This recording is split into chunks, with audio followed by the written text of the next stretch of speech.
ಮಂಗಳೂರಲ್ಲಿ ಸುರಿದಂತಹ ಭಾರೀ ಮಳೆಗೆ ಕಂಕನಾಡಿ ನಗರ ಠಾಣಾ ವ್ಯಾಪ್ತಿಯ ನಾಗೂರು ಎಂಬಲ್ಲಿ ಠಾಣಾ ವ್ಯಾಪ್ತಿಯ ಹಿಂಬದಿ ಇರುವಂತಹ ಬಾಡಿಗೆ ಮನೆ ಮೇಲೆ ಕಾಂಪೌಂಡ್ ಗೋಡೆ ಕುಸಿದು 3 ಸಾವನ್ನಪ್ಪಿರುವಂತಹ ಘಟನೆ ಇಂದು ನಡೆದಿರುವಂಥದ್ದು. ಇದೀಗ ನಾವು ಘಟನಾ ಸ್ಥಳದಲ್ಲಿದ್ದೀವಿ. ಈ ಘಟನಾ ಸ್ಥಳವನ್ನು ನೋಡಿದಾಗ ಈ ದುರಂತಕ್ಕೆ ಒಳಗಾದಂತಹ ಮನೆ ಏನಿದೆ ಹಂಚಿನ ಮನೆಯಾಗಿದ್ದು, ಇದರಲ್ಲಿ 1, 2, 3, 4 ಬಾಡಿಗೆ ಮನೆಗಳಿದ್ದು ಅದರಲ್ಲಿ 2 ಕುಟುಂಬದ ಸದಸ್ಯರು ಪ್ರಾಣವನ್ನು ಕಳೆದುಕೊಂಡಿರುವಂಥದ್ದು. ಮುಖ್ಯವಾಗಿ ಈ ನಮ್ಮ ಬಾಡಿಗೆ ಮನೆಯನ್ನು ಈ ಮನೆಯನ್ನು ನೋಡಿದಾಗ ಇದು ಹೆಂಚಿನ ಮನೆಯಾಗಿದ್ದು, ಅಲ್ಲಿ ಆರಂಭದಲ್ಲಿ ಮಾತ್ರ ಕೆಂಪು ಕಲ್ಲಿನಿಂದ ಕಟ್ಟಿದ್ದು ಗೋಡೆಯನ್ನು ಕಟ್ಟಿದ್ದು, ಉಳಿದ ಕಡೆ ಮಣ್ಣಿನ ಇಟ್ಟಿಗೆಯಿಂದ ಈ ಮನೆಯನ್ನು ಕಟ್ಟಲಾಗಿರುವಂಥದ್ದು. ಜೊತೆಗೆ ಭಾರಿ ಮಳೆಗೆ ಮೇಲ್ಗಡೆ ಏನಿದೆ ನೀರು ಚರಂಡಿಯಲ್ಲಿ ಹರಿಯದೆ ನೇರವಾಗಿ ಆ ಕಾಂಪೌಂಡ್ ಮೇಲೆ ಹರಿದ ಪರಿಣಾಮ ನೀರಿನ ತೇವಾಂಶ ಹೆಚ್ಚಾಗಿ ಅದನ್ನು ಕಂಟ್ರೋಲ್ ಮಾಡೋಕ್ಕಾಗದೆ ಈ ಕಾಂಪೌಂಡ್ ಗೋಡೆ ಏನಿದೆ ಈ ಮನೆ ಮೇಲೆ ಬಿದ್ದು ದುರಂತ ಸಂಭವಿಸಿರುವಂಥದ್ದು. ನಾವೀಗ ಘಟನಾ ಸ್ಥಳದಲ್ಲಿದ್ದೀವಿ. ಈ ಘಟನಾ ಸ್ಥಳವನ್ನು ನೋಡಿದಾಗ ಅಲ್ಲಿ ಈಗಲೂ ಕೂಡ ಮಣ್ಣು ಕುಸಿತಾ ಇರುವುದನ್ನು ಕಾಣ್ಬೋದು. ಜೊತೆಗೆ ಮೇಲಿನಿಂದ ಮಳೆ ನೀರು ಕೂಡ ಹರಿತಾ ಇರುವುದನ್ನು ನಾವು ನೋಡ್ಬೋದು. ಈಗಲೂ ಕೂಡ ಆಫ್ಟರ್ ದಿ ಘಟನೆ ಆದ ನಂತರ ಕೂಡ ನಾವೀಗ ಘಟನಾ ಸ್ಥಳದಲ್ಲಿ ಇದ್ದಾಗ ನಾವು ಈಗ ವರದಿ ಮಾಡ್ತಾ ಇರುವಾಗಲೇ ಇಲ್ಲಿ ಅಲ್ಪ ಸ್ವಲ್ಪ ಮಣ್ಣು ಕೂಡ ಕುಸಿತಾ ಇದೆ. ನೇರವಾಗಿ ಅಲ್ಲಿಂದ ರಭಸವಾಗಿ ನೀರು ಇಲ್ಲಿ ಕೆಳಗಡೆ ಹರಿದು ಬರ್ತಾ ಇರುವಂಥದ್ದು. ಹೀಗಾಗಿ ಆ ಮೇಲಿನಿಂದ ನೀರು ರಭಸವಾಗಿ ಈ ಕಾಂಪೌಂಡ್ ಮೇಲೆ ಹರಿದ ಪರಿಣಾಮ ಈ ಮನೆ ಮೇಲೆ ಬಿದ್ದು ಈ ಮುಂಜಾನೆ ಇವತ್ತು ಸುಮಾರು 4:45 ಸುಮಾರಿಗೆ ಬೆಚ್ಚನೆ ಹೆತ್ತವರ ಜೊತೆ ಮಲಗಿದಂತಹ 2 ಹೆಣ್ಮಕ್ಳು ಸಾವನ್ನಪ್ಪಿರುವಂಥದ್ದು. ಜೊತೆಗೆ ಉಡುಪಿ ಮೂಲದ ಶಾಂತ ಎಂಬುವರು ಕೂಡ ಸಾವನ್ನಪ್ಪಿದ್ದಾರೆ ಎಂಬಂತಹ ಮಾಹಿತಿಯನ್ನು ಪೊಲೀಸ್ ಅಧಿಕಾರಿಗಳು ನಮಗೆ ನೀಡಿರುವಂಥದ್ದು. ಈಗಾಗಲೇ ಈ ಸ್ಥಳಕ್ಕೆ ಜಿಲ್ಲಾಧಿಕಾರಿಗಳು, ಪೊಲೀಸ್ ಅಧಿಕಾರಿಗಳು, ರಕ್ಷಣಾ ತಂಡಗಳು ಕೂಡ ಈಗಾಗಲೇ ಆಗಮಿಸಿ ಕಾರ್ಯಾಚರಣೆ ನಡೆಸಿ ಉಳಿದ 3 ಅಂದರೆ ಗಾಯಾಳುಗಳನ್ನು ಆಸ್ಪತ್ರೆಗೆ ದಾಖಲಿಸಿದ್ದಾರೆ ಎಂಬ ಮಾಹಿತಿಯನ್ನು ನೀಡಿರುವಂಥದ್ದು. ಇವತ್ತು ಮಧ್ಯಾಹ್ನ ಕೂಡ ಈ ದುರಂತದ ಸ್ಥಳಕ್ಕೆ ಸಚಿವ ಯುಟಿ ಖಾದರ್ ಅವರು ಭೇಟಿ ನೀಡಿ ಪರಿಶೀಲನೆ ನಡೆಸಲಿದ್ದಾರೆ. ಜೊತೆಗೆ ಮೃತರ ಕುಟುಂಬಕ್ಕೆ ಪರಿಹಾರ ನೀಡುವಂತೆ ಅವರು ಈಗಾಗಲೇ ಜಿಲ್ಲಾಧಿಕಾರಿಗೆ ನಿರ್ದೇಶನವನ್ನು ಕೂಡ ನೀಡಿದ್ದಾರೆ. ಜೊತೆಗೆ ವಿಧಾನ ಪರಿಷತ್ ಸದಸ್ಯರಾದ ಐವನ್ ಡಿಸೋಜ ಅವರು ಸರ್ಕಾರಕ್ಕೆ ಈ ಮಾಹಿತಿಯನ್ನು ಕೊಟ್ಟು ಅವರಿಗೆ ಪರಿಹಾರವನ್ನು ಕೊಡಿಸುವಂತಹ ಪ್ರಯತ್ನವನ್ನು ಮಾಡ್ತೀವಿ ಅಂತ ಹೇಳ್ತಾ ಇದ್ದಾರೆ. ಜೊತೆಗೆ ಇದು ದಕ್ಷಿಣ ಕನ್ನಡ ಜಿಲ್ಲೆಯಲ್ಲಿ ಹಾಗೂ ಮಂಗಳೂರು ನಗರದಲ್ಲಿ ಸುರಿದಂತಹ ಭಾರಿ ಮಳೆಗೆ ಮೊದಲ ಅವಘಡ ಸಂಭವಿಸಿರುವಂಥದ್ದು. ಮೊದಲ ಅವಘಡದಲ್ಲೇ 3 ಜನ ಪ್ರಾಣವನ್ನು ಕಳೆದುಕೊಂಡಿರುವಂಥದ್ದು. ಹೀಗಾಗಿ ದೊಡ್ಡ ಗುಡ್ಡ ಪ್ರದೇಶದ ಸಮೀಪ ಇರುವಂತಹ ಮನೆಗಳ ಸುರಕ್ಷತೆಯನ್ನು ನೋಡೋಕೆ ಈಗಾಗಲೇ ಈ ದುರಂತವನ್ನು ನೋಡಿ ಕಾರ್ಯಾಚರಣೆ ನಡೆಸಬೇಕಾಗಿದೆ. ಜೊತೆಗೆ ಇನ್ನಷ್ಟು ಎಲ್ಲರ ಪ್ರಾಣವನ್ನು ಕಾಪಾಡೋಕೆ ಅಗತ್ಯ ವ್ಯವಸ್ಥೆಯನ್ನು ಜಿಲ್ಲಾಡಳಿತ ಮಾಡಬೇಕಾಗಿದೆ. ಹೀಗಾಗಿ ಇವತ್ತು ನಡೆದಂಥ ಈ ಅವಘಡದಲ್ಲಿ 3 ಮಂದಿ ಸಾವನ್ನಪ್ಪಿರುವಂಥದ್ದು. ಅವರು ಬಿಹಾರ ಮೂಲದ ಮಕ್ಕಳು ಎಂಬ ಮಾಹಿತಿ ಸಿಕ್ಕಿರುವಂಥದ್ದು. ಇನ್ನೊಬ್ಬರು ಮಹಿಳೆ ಉಡುಪಿ ಮೂಲದವರು ಎಂಬ ಮಾಹಿತಿ ಸಿಕ್ಕಿರುವಂಥದ್ದು. ಜೊತೆಗೆ ಗಾಯಾಳುಗಳಿಗೆ ಫಾದರ್ ಮುಲ್ಲರ್ ಆಸ್ಪತ್ರೆಯಲ್ಲಿ ಟ್ರೀಟ್ಮೆಂಟ್ ಕೊಡಲಾಗ್ತಾ ಇದೆ. ಈಗಾಗಲೇ ಅಧಿಕಾರಿಗಳು ಕೂಡ ಭೇಟಿ ನೀಡಿದ್ದಾರೆ. ಎಲ್ಲವನ್ನು ಈಗಲೂ ಕೂಡ ಇಲ್ಲಿ ಕಾರ್ಯಾಚರಣೆ ಕೂಡ ಸದ್ಯಕ್ಕೆ ನಡೀತಾ ಇದೆ. ಈಗಲೂ ಕೂಡ ಮೇಲಿನಿಂದ ಗುಡ್ಡ ಏನಿದೆ ಕಾಂಪೌಂಡ್ ಇದ್ದಂತಹ ಏನಿದೆ ಮೇಲ್ಗಡೆ ಪ್ರದೇಶದಿಂದ ಈಗಲೂ ಕೂಡ ನೀರು ರಭಸವಾಗಿ ಹರಿತಾ ಇದೆ. ಇಲ್ಲಿನ ಚೆಲ್ಲಾಪಿಲ್ಲಿ ಆಗಿರುವಂತಹ ಮನೆಗಳ ವಸ್ತುಗಳನ್ನು ನೋಡಿದಾಗ, ಬಟ್ಟೆ ಬರೆಗಳನ್ನು ನೋಡಿದಾಗ, ಗಡಿಯಾರ ಇರ್ಬೋದು, ಫ್ರಿಡ್ಜ್ ಇರ್ಬೋದು, ವಾಷಿಂಗ್ ಮಿಷಿನ್ ಅಥವಾ ಬೇರೆ ಐಟಮ್ಸ್ಗಳು ಇಲ್ಲಿ ಅನಾಥವಾಗಿ ಬಿದ್ದುಕೊಂಡು ಸ್ಮಶಾನ ಮೌನ ಇಲ್ಲಿ ಆವರಿಸಿರುವಂಥದ್ದು. ಯಾವ ರೀತಿ ದುರಂತ ನಡೆದಿದೆ ಎಂಬುದನ್ನು ಈ ದೃಶ್ಯದ ವಾಳಿ ಮೂಲಕ ನೀವು ನೋಡ್ಬೋದು. ನಮ್ಮ ಆ ದುರಂತ ನಡೆದಂತಹ ಸ್ಥಳದ ಚಿತ್ರವನ್ನು ತೋರಿಸ್ತಾ ಇದ್ದಾರೆ. ಜೊತೆಗೆ ನಾವೀಗ ಈ ಘಟನಾ ಸ್ಥಳವನ್ನು ನೋಡಿದಾಗ ಯಾವ ರೀತಿ ಅವರು ಮುಂಜಾನೆ ಬೆಚ್ಚಗೆ ಮಲಗಿದ್ರು. ಈ ಸಂದರ್ಭದಲ್ಲಿ ರಭಕ್ಕನೆ ಕುಸಿದಂತಹ ಕಾಂಪೌಂಡ್ ಗೋಡೆ 3 ಜೀವವನ್ನು ಬಲಿ ಪಡೆದಿರುವಂಥದ್ದು. ಹೀಗಾಗಿ ಆ ಮನೆಯ ಒಳಗಿನ ದೃಶ್ಯವನ್ನು ಕೂಡ ನೀವು ನೋಡ್ಬೋದು. ಯಾವ ರೀತಿಯಲ್ಲಿ ಚೆಲ್ಲಾಪಿಲ್ಲಿಯಾಗಿ ಬಿದ್ದಿರುವಂಥದ್ದು, ನಡೆದಾಡೋಕ್ಕೆ ಅಸಾಧ್ಯ ಎಂಬಂತಹ ಪರಿಸ್ಥಿತಿ ಇರುವಂಥದ್ದು. ಇನ್ನು ಈ ಕಡೆ ಇರುವಂತಹ ರೈಟ್ ಸೈಡ್ ಇರುವಂತಹ ಮನೆಯಲ್ಲಿ ಕೂಡ ಒಳಗಡೆ ಬೆಡ್ ಇರುವುದು, ಅಲ್ಲಿ ಕೂಡ ಮಳೆ ನೀರು ನುಗ್ಗಿರುವಂಥದ್ದು. ನೀರು ಕೂಡ ಮನೆಯ ಒಳಗಡೆ ನುಗ್ಗಿದ್ದು ಅಲ್ಲಿ ಕೂಡ ಹಾನಿಗೀಡಾಗಿರುವಂಥದ್ದು. ಹೀಗಾಗಿ ಮೃತ ಕುಟುಂಬಕ್ಕೆ ಪರಿಹಾರ ಕೊಡಿಸುವಂಥ ನಿಟ್ಟಿನಲ್ಲಿ ಸಚಿವ ಯುಟಿ ಖಾದರ್ ಅವರು ಜಿಲ್ಲಾಡಳಿತಕ್ಕೆ ನಿರ್ದೇಶನ ನೀಡಿದ್ದು, ಅದರಂತೆ ಇವತ್ತು ಮಧ್ಯಾಹ್ನ ಪರಿಹಾರ ಎಷ್ಟು ಮೊತ್ತ ಎಂಬುದನ್ನು ಅವರು ಘೋಷಣೆ ಮಾಡುವಂತಹ ಸಾಧ್ಯತೆ ಇರುವಂಥದ್ದು. ಇಂದು ಬೆಳಗ್ಗೆ ಮಂಗಳೂರಲ್ಲಿ ಭಾರೀ ಮಳೆಗೆ ನಡೆದಂತಹ ದುರಂತ ಸ್ಥಳದ ಸಾಕ್ಷಾತ್ ಚಿತ್ರಣ. ಇದು ಬಾಡಿಗೆ ಮನೆ ಆಗಿರುವಂಥದ್ದು. ಕಂಕನಾಡಿ ಠಾಣೆ ಏನಿದೆ ಅದರ ಹಿಂಬದಿ ಇರುವಂತಹ ಬಾಡಿಗೆ ಇರುವಂಥದ್ದು. ಇದರಲ್ಲಿ 4 ಮನೆ ಇರುವಂಥದ್ದು. ಇದು ಮೊದಲ ಮನೆ ಆಗಿರುವಂಥದ್ದು. ಈ ಮೊದಲ ಮನೆಯಲ್ಲಿದ್ದಂತಹ ಮಂದಿ ಸೇಫ್ ಆಗಿದ್ದಾರೆ, ಇವರು ಪ್ರಾಣಾಪಾಯದಿಂದ ಪಾರಾಗಿದ್ದಾರೆ. ಇದು ಫಸ್ಟ್ ಮನೆ ಆಗಿರುವಂಥದ್ದು. ಅದರ ಚಿತ್ರಣವನ್ನು ಕೂಡ ನಿಮಗೆ ನಾವು ತೋರಿಸ್ತಾ ಇದ್ದೀವಿ. ಇದೀಗ ಸೆಕೆಂಡ್ ಮನೆ, ಈ ಬಾಡಿಗೆ ಮನೆಯಲ್ಲಿರುವಂತಹ ಸೆಕೆಂಡ್ ಮನೆ ಇದಾಗಿರುವಂಥದ್ದು. ಇಲ್ಲಿ ಕೂಡ ಅಪಾರ ಹಾನಿಯಾಗಿರುವಂಥದ್ದು, ಅಲ್ಲಿ ಕೂಡ ಮೊದಲ ಮನೆಯಲ್ಲಿ ಅಪಾರ ಹಾನಿಯಾಗಿರುವಂಥದ್ದು. ಇಲ್ಲಿದ್ದಂತಹ ಮನೆಯ ಸದಸ್ಯರು ಕೂಡ ಪ್ರಾಣಾಪಾಯದಿಂದ ಪಾರಾಗಿದ್ದಾರೆ. ಇನ್ನು ನಾವು ದುರಂತ ಸ್ಥಳ ನಡೆದಂಥ ಅಂದರೆ ಈ ದುರಂತದಲ್ಲಿ ಮೃತಪಟ್ಟಂತಹ ಶಾಂತ ಎಂಬುವರ ಮನೆಯ ಪಕ್ಕದಲ್ಲಿದ್ದೀವಿ. ಆ ಮನೆಯ ಚಿತ್ರಣವನ್ನು ತೋರಿಸ್ತಾ, ಇದು 3ನೇ ಮನೆ ಆಗಿರುವಂಥದ್ದು. ಈ ಮನೆಯಲ್ಲಿದ್ದಂತಹ ಇಬ್ಬರು ಗಂಡ ಹೆಂಡತಿ ಇದ್ದರು. ಇದರಲ್ಲಿ ಗಂಡ ಸೇಫ್ ಆದರೆ ಮಹಿಳೆ ಅಂದರೆ ಅವರ ಪತ್ನಿ ಶಾಂತ ಎಂಬುವರು ಮೃತಪಟ್ಟಿದ್ದಾರೆ.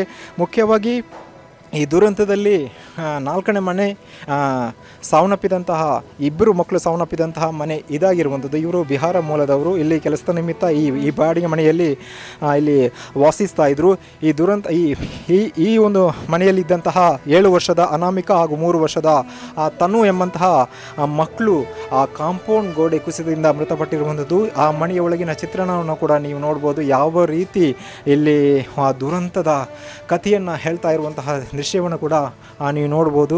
ಈ ಒಂದು ಮನೆಯಲ್ಲಿ ಆ ಮಕ್ಕಳ ಮಕ್ಕಳ ಏನು ಬೆಡ್ ಇರ್ಬೋದು, ಮಕ್ಕಳ ಶಾಲಾ ಚೀಲ, ಪೆನ್ನು, ಸ್ಟಿಕ್ಕರ್ ಏನಿದೆ, ಹೆಸರು ಬರೆಯುವಂತಹ ಪುಸ್ತಕ ಏನಿದೆ, ಸ್ಮೂತರ್ ಆ್ಯಂಡ್ ಸಾಫ್ಟ್ ಅಂದರೆ ಪೆನ್ಸಿಲ್ ಏನಿದೆ, ಪುಸ್ತಕಗಳು ಆ ಮಕ್ಕಳ ಕಥೆಯನ್ನು ಹೇಳ್ತಾ ಇದೆ.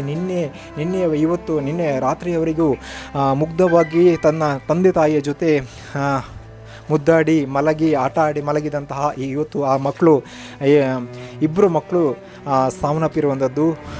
ಮುಖ್ಯವಾಗಿ ಇಲ್ಲಿ ಆ ಮಕ್ಕಳ ಇಲ್ಲಿ ನೋಡ್ಬೋದು ಯಾವ ರೀತಿ ಇಲ್ಲಿ ಮಕ್ಕಳ ಶಾಲಾ ಚೀಲ ಇರ್ಬೋದು, ಪುಸ್ತಕ ಇರ್ಬೋದು, ಪೌಡರ್ ಇರ್ಬೋದು, ಬಾಟ್ಲಿ, ಇಸ್ತ್ರಿ ಎಲ್ಲ ಕೂಡ ಅನಾಥವಾಗಿ ಬಿದ್ದಿರುವಂಥದ್ದು.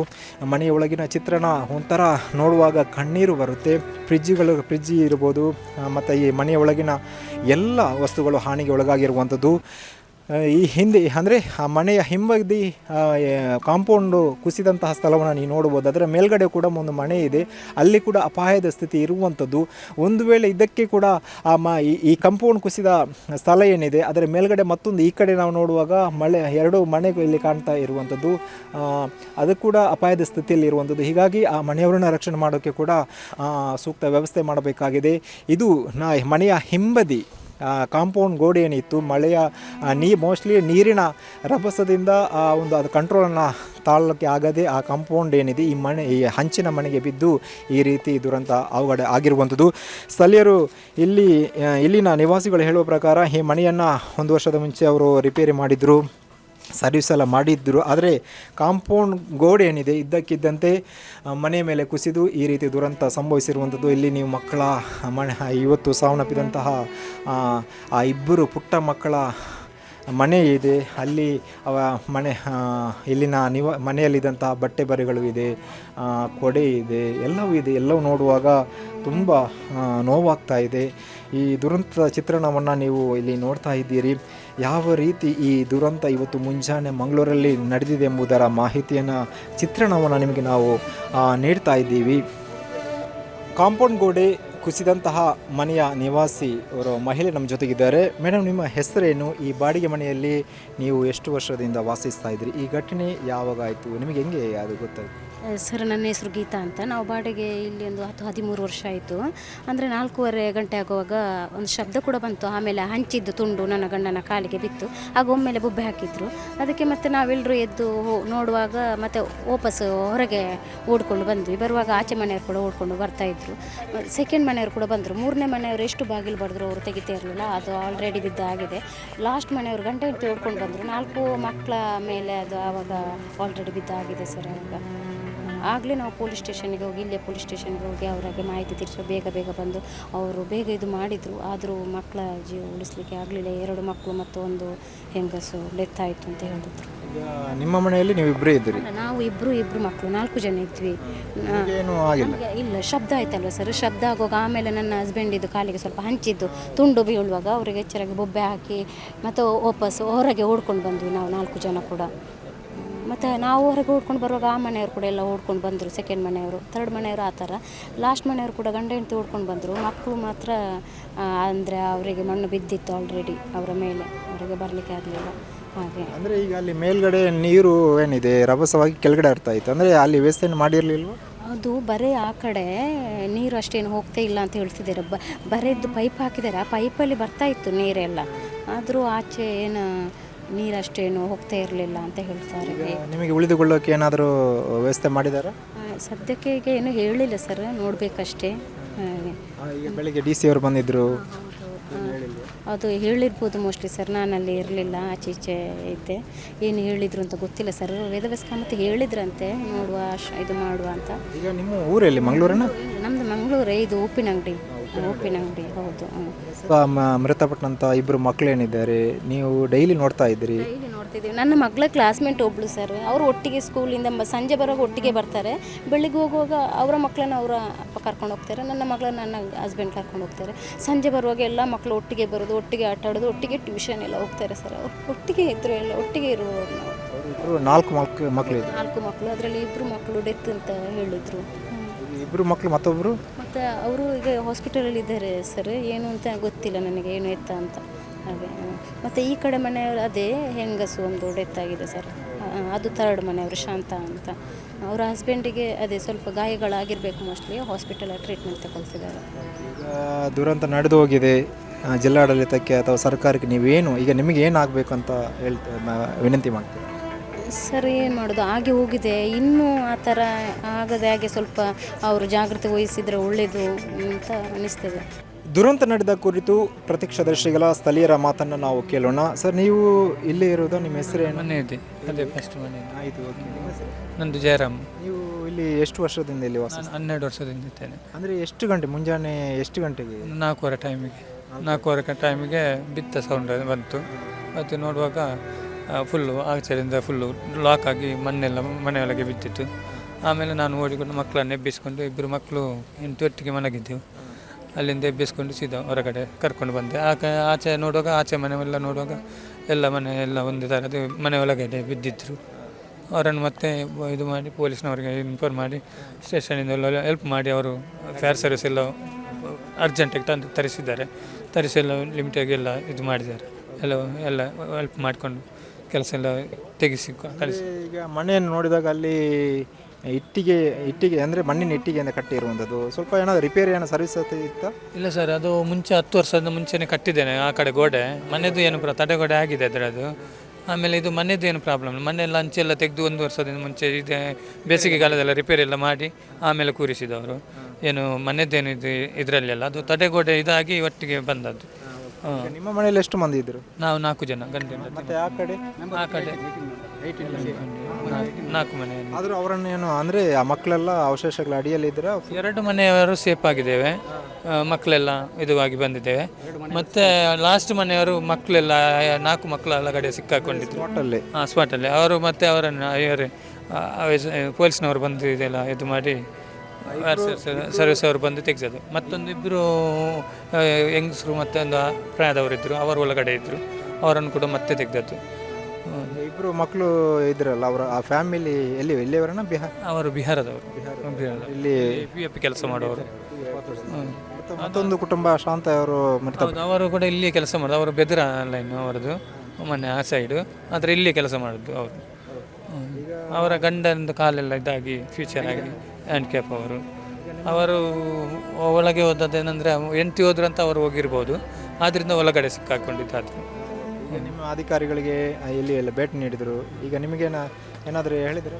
ಏನು ಸರ್, ಎಲ್ಲ ಮಾತಾಡಿ ನೋಡಿ ಎಲ್ಲ ಹೋಗಿದ್ದಾರೆ ಎಲ್ಲ ಅಧಿಕಾರಿ ಬಂದು. ಈಗ ಇರೋಕೆ ನೆಕ್ಸ್ಟ್ ತಾತ್ಕಾಲಿಕ ಏನು ಸಹಕಾರ ಎಲ್ಲ ಊರಿನವರೆಲ್ಲ ಈಗ ಇದ್ದಾರೆ, ಎಲ್ಲ ಹೆಲ್ಪ್ ಮಾಡಿ ಎಲ್ಲ ಉಳಿದ ಸಾಮಾನೆಲ್ಲ ಈ ಸೈಡ್ ಇದ್ದದ್ದು ಎಲ್ಲ ಮಾಡ್ತಿದ್ದೇವೆ. ಸರ್, ಇದೀಗ ಈ ದುರಂತ ನಡೆದಂಥ ಮಾಹಿತಿ ನಿಮಗೆ ಯಾವಾಗ ಸಿಕ್ತು, ಹೇಗಾಯಿತು? ನನಗೊಂದು ಬೆಳಿಗ್ಗೆ 5 ಗಂಟೆಗೆ ನನ್ನ ನೇಬರ್ ಇವರೇ ಜಯರಾಮ್ ಅಂತ ಹೇಳಿ ಕಾಲ್ ಮಾಡಿದರು. ನಾನು ತಕ್ಷಣ ಬಂದೆ. ಇಲ್ಲಿ ಮಳೆ ಬರ್ತಾಯಿತ್ತು. ಮಳೆ ಬಂದು ಇಲ್ಲಿ ಬರುವಾಗ ಒಳಗೆ ಹೋಗ್ಲಿಕ್ಕೆ ಆಗಲಿಲ್ಲ, ಫುಲ್ ಕತ್ತಲೆ ಇತ್ತು, ಏನು ಮಾಡುವ ಪೊಸಿಷನಲ್ಲಿ ಇರಲಿಲ್ಲ. 2 ಮನೆಯವರು ಸೇಫ್ ಆಗಿದ್ದಾರೆ, ಹೊರಗೆ ಬಂದಿದ್ದಾರೆ. ಅವರು ಮಿಡ್ಲಲ್ಲಿದ್ದ ಕಾರಣ ಬಚಾವಾಗಿದ್ದಾರೆ. ನೆಕ್ಸ್ಟ್ ಇವರು ಮನೆಗೆ ಆ ಮನೆಗೆಲ್ಲ ಹೋಗಿದ್ದಾರೆ, ಇವರೆಲ್ಲ ಹೋಗಿ ಇದು ಮಾಡಿದ್ದಾರೆ, ಲಾಕ್ ಎಲ್ಲ ಮಾಡಿದ್ದಾರೆ, 2 ಸಹ ತೆಗಿಲಿಲ್ಲ. ನೆಕ್ಸ್ಟ್ ಆ ಲಾಸ್ಟಿನ ಮನೆಯ ಗಂಡ ಹೆಂಡತಿ ಹೊರಗೆ ಬಂದಿದ್ದಾರೆ, ಮಕ್ಕಳು ಬ್ಲಾಕ್ ಆಗಿದ್ದಾರೆ. ಅಲ್ಲೇ ಇದಾಗಿದ್ದಾರೆ. ಒಂದು 6:30 ಗಂಟೆಗೆ ಒಂದು ಫೈರ್ ಸರ್ವಿಸ್ ಎಲ್ಲ ಇತ್ತು, ಪೊಲೀಸ್ನವರೆಲ್ಲ ಇಲ್ಲೇ ಇದ್ದಾರೆ, ಬಂದಿದ್ದಾರೆ ಇಲ್ಲಿ ಬಂದೆಲ್ಲ ಇದು ಮಾಡಿದ್ದಾರೆ, ಹೆಲ್ಪ್ ಎಲ್ಲ ಮಾಡಿದ್ದಾರೆ. ಆದರೆ ಸಹ ರೆಸ್ಕ್ಯೂ ಮಾಡುವಾಗ 2-3 ಇದಾಗಿದ್ದಾರೆ, ಡೆತ್ ಆಗಿದ್ದಾರೆ. ಅಂದರೆ ನೀವು ಕೂಡಲೇ ಪೊಲೀಸರಿಗೆ ಮಾಹಿತಿ ನೀಡಿದ್ದೀರಿ? ಮಾಹಿತಿ ಪೊಲೀಸವರಿಗೆ ಇವರೇ ನೀಡಿದ್ದಾರೆ. ಬಂದಿದ್ದಾರೆ, ಆವಾಗಲೇ ಬಂದಿದ್ದಾರೆ, ತಕ್ಷಣ ಬಂದಿದ್ದಾರೆ. ಕಾರ್ಯಾಚರಣೆ ಎಷ್ಟು ಗಂಟೆವರೆಗೆ ಇಲ್ಲಿ ನಡೆಯಿತು? ಕಾರ್ಯಾಚರಣೆ ಇಲ್ಲಿ ಒಂದು 7 ಗಂಟೆ ತನಕ ಇತ್ತು ಕಾರ್ಯಾಚರಣೆ. ಆವಾಗಲೇ 2 ಮಕ್ಕಳು ಆ ಮಹಿಳೆ ಮೃತಪಟ್ಟು ರಥಮಟ್ಟಿ ಇರ್ಬೋದು, ಅಂದರೆ ರೆಸ್ಕ್ಯೂ ಮಾಡುವಾಗಲೇ ಅವರು ಇದಾಗಿದ್ದಿರ್ಬೋದು. 2 ಮಕ್ಕಳು ಇದ್ದರು, ಅವರನ್ನು ಅಲ್ಲಿ ಸೇಫ್ 2 ಮಕ್ಕಳು ಮತ್ತು ಒಂದು ಗಂಡಸು ಫಾದರ್ ಮುಲ್ಲಸಲ್ಲಿ ಸ್ವಲ್ಪ ಗಂಭೀರ ಸ್ಥಿತಿಯಲ್ಲಿ ಇದ್ದಾರೆ ಅಂತ ಹೇಳಿದರು. ಈಗ ಕ್ಯೂರ್ ಆಗಿರ್ಬೋದು ಅಂತ ಹೇಳೋದು. ಅದೇ ನಿಮ್ಮ ಇದರಲ್ಲಿ ಸಹ ಸಹಕಾರ ಏನಾದರೂ ಅಧಿಕಾರಿಗಳಿಗೆ ತಿಳಿಸಿ, ಇವರಿಗೆ ಒಂದು ಸಹಕಾರ, ಎಲ್ಲ ಬಡ ಕುಟುಂಬದವರು ಇರುವುದು, ನಾವು ಸಹ ಇಲ್ಲೇ ಇದ್ದದ್ದು ಮೊದಲು, ಒಂದು ಸಹಕಾರ ಮಾಡುವಾಗ ಒಂದು ವಿನಂತಿ ಮಾಡ್ತಿದ್ದೇವೆ, ದಯಮಾಡಿ ಎಲ್ಲರಿಗೂ ಒಂದು ತಿಳಿಸಿ ಒಂದು ಇದು ಮಾಡಿ. ಕ್ಯಾಮ್ರಾ ಪರ್ಸನ್ ಇಬ್ರಾಹಿಂ ಜೊತೆ ಶಂಶೀರ್ ಬುಡೋಲಿ, ಸನ್ಮಾರ್ಗ ನ್ಯೂಸ್, ಮಂಗಳೂರು. ಈ ಕಾರ್ಯಕ್ರಮದ ಪ್ರಾಯೋಜಕರು Gadiyar group of companies, specialised in piling and shoring, engineering consultancy, firefighting, steel structures, real estate. Office SIT Tower, Silicon Oasis, Dubai, UAE. ಸ್ನೇಹಿತರೆ, ನಿಮ್ಮ ಅದ್ಭುತ ಬೆಂಬಲದಿಂದ ಸನ್ಮಾರ್ಗ ನ್ಯೂಸ್ ಚಾನೆಲ್ ಈಗ 2 ಲಕ್ಷ ಸಬ್ಸ್ಕ್ರೈಬರ್ಗಳನ್ನು ದಾಟಿದೆ. ಇದು ನಮ್ಮ ಯಶಸ್ಸಲ್ಲ, ಇದು ನಿಮ್ಮ ಯಶಸ್ಸು. ನಮ್ಮ ಮುಂದಿನ ಗುರಿ 4 ಲಕ್ಷ. ಇದು ಕಷ್ಟವಲ್ಲ, ನೀವು ಮಾಡಬೇಕಾದದ್ದು ಸಿಂಪಲ್. ನೀವು ಸನ್ಮಾರ್ಗ ನ್ಯೂಸ್ ಚಾನೆಲ್ ವಿಡಿಯೋವನ್ನ ನಿಮ್ಮ ಸ್ನೇಹಿತರಿಗೆ, ಕುಟುಂಬದವರೊಂದಿಗೆ ಹಂಚಿಕೊಳ್ಳಿ ಮತ್ತು ಅವರಲ್ಲೂ ಸಬ್ಸ್ಕ್ರೈಬ್ ಮಾಡಲು ಹೇಳಿ. ನೀವು ಶಕ್ತಿಯನ್ನು ಕೊಡಿ, ನಾವು ನಿಖರ ಸುದ್ದಿ ಕೊಡ್ತೇವೆ. ಧನ್ಯವಾದಗಳು.